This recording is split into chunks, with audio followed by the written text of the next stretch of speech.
Born and raised in I Cincinnati. love Cincinnati. A lot of my kin folk are from I like it Cincinnati. now too. I didn't even know if I would like it, but I really like it. Oh, really? So, but what took you to everywhere? The first place I left when I was 24, I think it was I was engaged and we moved to LA, but I did break up with him in St. Louis on the way out.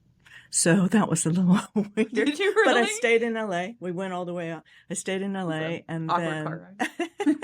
and then I lived and worked there, for 30 years, I guess. But I have traveled a lot because I love different cultures, different people. So I have been all over. I mean, I've vacationed in New York and Los Angeles, but I've always lived in Ohio. I live in Troy, Ohio. Uh-huh. So I've always lived there. Right.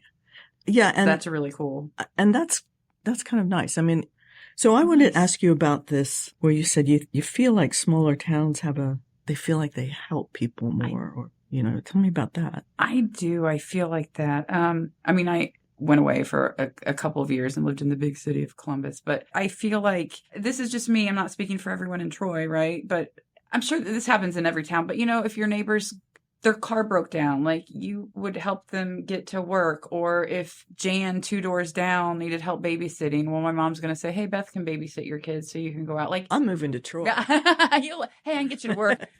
My neighborhood, like all the moms know each other and all the dads play poker on Friday nights. Like, I just didn't feel like a big city had that. And I think you're right. But in terms of helping other people, I do believe people inherently want to help.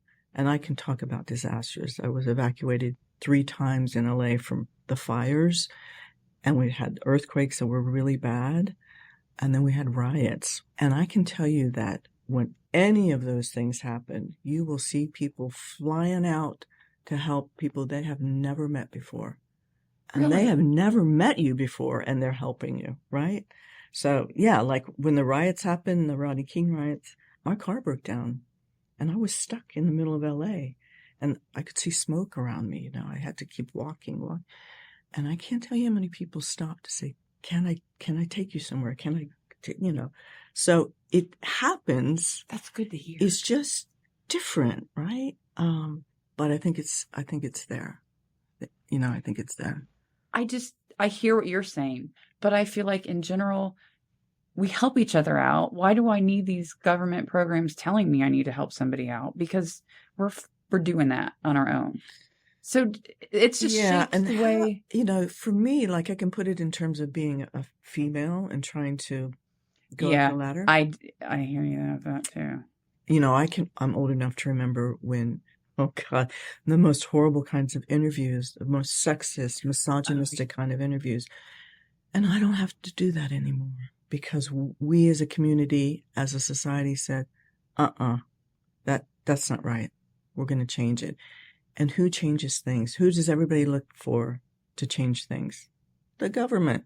The government actually says, no, here's the right thing to do.